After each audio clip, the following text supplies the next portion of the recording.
Hey guys, what is up? And I'm going to be talking about the Steelers draft and how close my mock draft really was to what the Steelers did. So, I thought they were. That dude Brett and I put together a mock draft on a stream a couple days before the actual draft on the 21st. So, let me think. With today being Sunday the 26th, 25th, 20, so it started on the 23rd. So this was 2 days. Or no, we did it 3 days before the draft, but I posted it on Twitter 2 days before the draft. The morning after I posted it. So in the mock, we had them taking Jonathan Taylor in the second round, Van Jefferson in the third, Kenny Wilkes in the fourth, Bren Bredesen in the fifth, Brooks in the sixth, and DeMarcus Acey in the seventh. So we had running back, wide receiver, edge, interior offensive line, safety, and corner. So we're just going to go through these really quick, and we're going to look at how close were we at actually getting the draft right. Okay, and this is a post by the Pittsburgh Steelers that says the Berg Bunch, introducing the 2020 Steelers draft class. So it's Chase Poole in the second round, a wide receiver from Notre Dame. Then there was Alex Highsmith in the third round. He is a D-end outside linebacker from Charlotte. Then we had Anthony McFarland Jr., who's a running back from Maryland. Kevin Dotson, who's a offensive lineman, pretty much a guard. He played at Louisville. But I think it was a smaller Louisville, not the one Lamar Jackson went to. I can double check that. But then there was Antoine Brooks Jr. in the sixth round and Carlos Davis from Nebraska. Oh, Brooks also went to Maryland. And Davis, a nose tackle or D tackle from Nebraska. So I'm actually going to make sure Dotson actually went to what I'm thinking of. Okay, guys, so it's Louisiana Lafayette. That's where he actually did go. He went there. So we're gonna go over each of these. So we had predicted running back, wide receiver, edge. What else? Running back, wide receiver, edge, interior offensive line, safety, and corner. We were pretty close. It's just kind of the right positions, wrong rounds. So they didn't take a corner at all. That was replaced by the D tackle position. So let's take a peek at this. So we said wide receiver in the third round, and we thought Van Jefferson from Florida. It ended up being Chase Claypool from Notre Dame. Claypool's a very big, very fast wide receiver. He's 6'4", and I think a quarter. So he's 6'4". He weighs like 238 pounds, and he ran a 4.42 40. His NFL comp is Calvin Johnson, Megatron. He was 6'5", 239, so he's an inch taller or less, because I think he was 6'4" and a quarter, so he's less than an inch taller, 1 whole pound heavier, and he ran 4.4 flat in the 40. So very similar. When the Steelers picked him, I also said he's just kind of like a heavier Martavis Bryant, both being 6'4", both ran 4.42. It's just Claypool has like 30 more pounds on him than Martavis did. Martavis sat around 210. So that's okay. I got a text, but that was a really, I like the pick. I honestly like the pick. Then they took Alex Highsmith from Charlotte. So I like this pick because it's depth for the outside linebacker position behind Watt and Dupree. And Highsmith, he is very good right off the jump. Right off the jump. Really good. He has just been described as a pass rush demon, which is awesome. They did say he needs a little bit of work in his run defense. Also, I think I read that he needs to put on some weight, but that usually happens with guys in college. They either need to gain or lose weight. There's not often where you're like, yeah, just stay right where you're at. Anthony McFarland Jr. He's a very, very fast running back. Great hands. So he's one of those like 4-4, I believe, running backs. And he's like 5'9"-ish, but he's about 200. He sits at about 200 pounds. So he's kind of just like a heavier Dion Lewis, I would say. I don't know what his actual NFL comp is. That's just kind of what I'm saying. Kevin Dotson. So he's actually the highest graded run blocking offensive lineman. I think it was offensive lineman in the draft. So getting him here was a really nice value. The offensive lineman coach for the Steelers, Sean Sher, something like that. He actually said Kevin could potentially compete for the left guard position at like day one. He could compete for the starting spot, which is amazing if he could actually do that. Antoine Brooks Jr. So this was actually the only player that I mocked for the Steelers that they actually did end up drafting. Let me text back real quick, because if I don't, then they're going to either call for me or text back, one of the two. But, so he is a safety linebacker hybrid type of player. He's like 5'10", 2 something. Was it 220 or something like that? I don't know. But he's like that safety linebacker hybrid. So it's depth at safety. You can push him in the box if you need to. But I like the pick. He also went to Maryland. So the Steelers picked teammates yet again in the draft, because you had like Mason and James Washington. You had Devin Bush and Zach Gentry, and now you have Brooks and McFarland. Carlos Davis, him and his twin brother made a little bit of a splash at the combine. Nice D tackle from Nebraska. He ran 4.85, I think. Him and his brother were like very, very fast, surprising 40s for their position.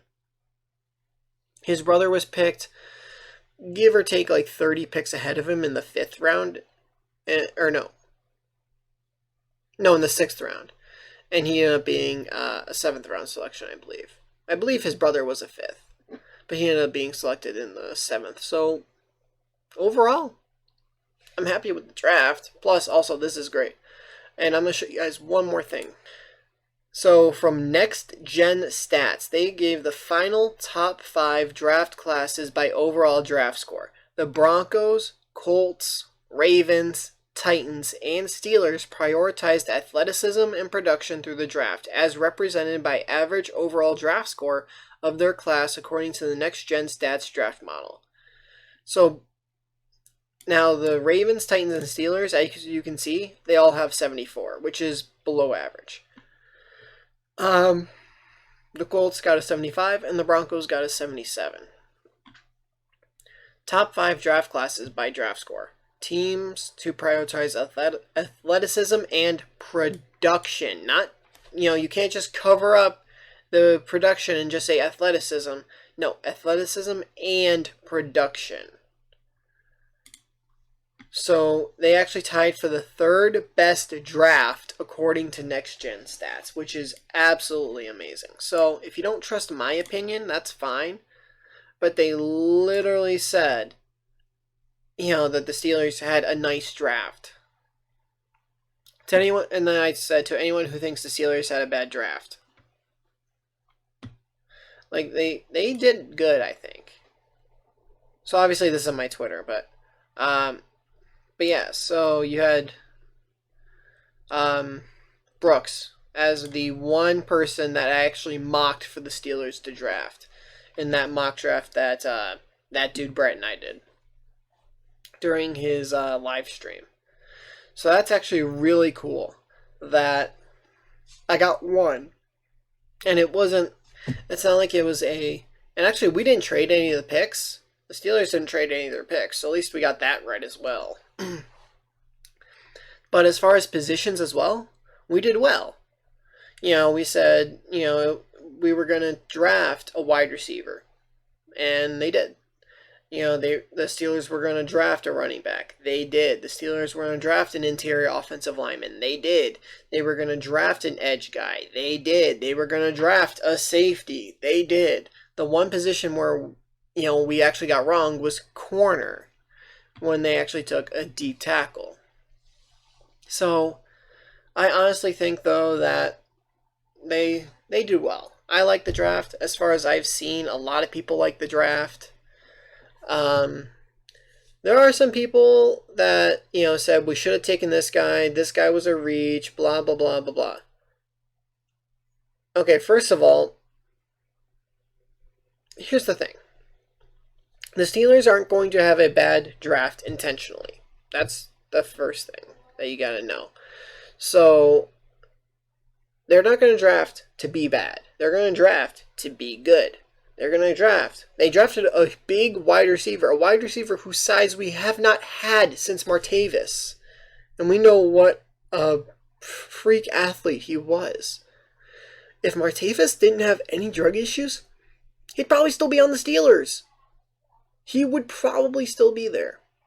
He just had way too many issues, and the Steelers traded him to the Raiders. And now he's just out of the league. He's suspended right now, and not on any teams. Overall, though, I like the draft. I do. And if I had to give one final thought, is that most of these guys are going to have some type of contribution this year. Like Claypool, he's going to be special teams. He's going to play offense. He's actually going to have some snaps at wide receiver, I do think. Because I think he just jumped to the number 4 wide receiver spot. And depending on how well he plays, he could end up being the number 1 wide receiver at the end of the year. We don't know. Highsmith. He's going to play some. Either special teams, or he's going to have to take snaps while Bud and TJ get rest. That way they're not overexerting themselves. Then you're going to have, let's see. The next pick was McFarland. With his speed, it'd be hard not to use him in some form or fashion. Like, even as a returner, I don't know if he can return or not. But that kind of speed, the 4.4 speed where you can catch out of the backfield. Like, yes, Jalen Samuels can catch. That's awesome. But McFarland's just faster. He is. After that, we picked Kevin Dotson. And, the offensive line coach said he may compete for the starting job week 1. If he does, all the power. So he may end up being a big contributor this year. Didn't have a 5th round pick because that was part of the Miami trade, or another reason why we had 2 4ths. And then you got Antoine Brooks Jr. Like, he's that safety and linebacker hybrid that kind of Mark Barron is. But he's faster. So I want to see if, he might be great depth at safety, and he may end up being, the dime linebacker. You never know. And I would say last, the D tackle from Nebraska, Davis, would be, we are not that thick on the D tackle position, because we lost Hargrave. We traded for Wormley. We got McCullers. If Davis can beat out McCullers, he's got a spot on the roster. I feel like, honestly, any of these guys, if not all, I think possibly all of these guys, week 1, when the season starts, will have a spot on the roster. Because a lot of times it was depth. It was, maybe not really a position of need, but it was depth, So, just to have that, I like it. Because if Brooks can beat out Marcus Allen, if he can beat out Jordan Dangerfield, done. You know, done deal right there. If Davis can beat out McCullers, done deal. If, and, you know, it's, the Steelers had X amount of running backs last year. Okay, is there room for McFarland?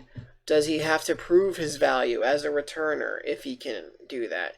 Or does he have to go on the field on offense and prove he can, you know, he can be an asset in different, you know, situations?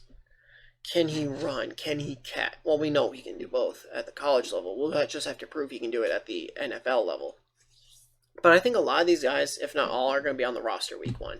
And who knows, maybe we return to this video when the final rosters are announced, and, you know, after watching whatever preseason there is, or training, you know, whatever training camp preseason ends up being, we take a look at it. You never know.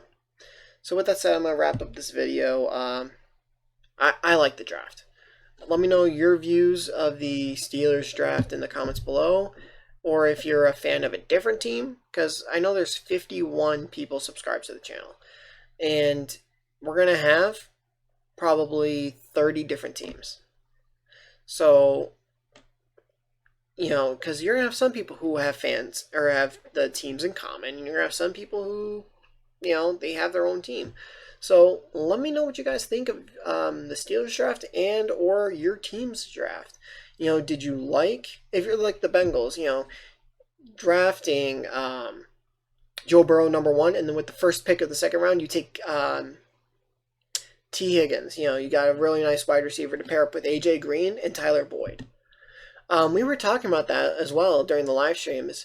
You got A.J. Green. You got Tyler Boyd. You got John Ross. Do you need a receiver? T. Higgins, he's better than John Ross. John Ross is just a fast guy. But with that, I honestly think that the, you know, Bengals have a good receiving core. So, you know, if you're the Bengals, or if you're the, you know, if you're a Raiders fan, and, you know, you wanted Jerry Jeudy instead of Henry Ruggs, or you wanted CD instead of Ruggs, you know, talk about that. And if, you know, you're not talking with me and you're talking with another person, that's awesome, because then we're getting the channel interacting. So, trash talk is allowed. Just don't make it too personal, I would say. You know, you trash talk the team all you want. But as long as you're not offensive and you're not personal, I'm cool with it. So if you guys enjoyed this video, please leave a like. If you're new to the channel, please hit the subscribe button and turn notifications on. I'll see you guys in the next video. Later. One son, 7 years old. Mama told me, go make yourself some friends or you'll be lonely.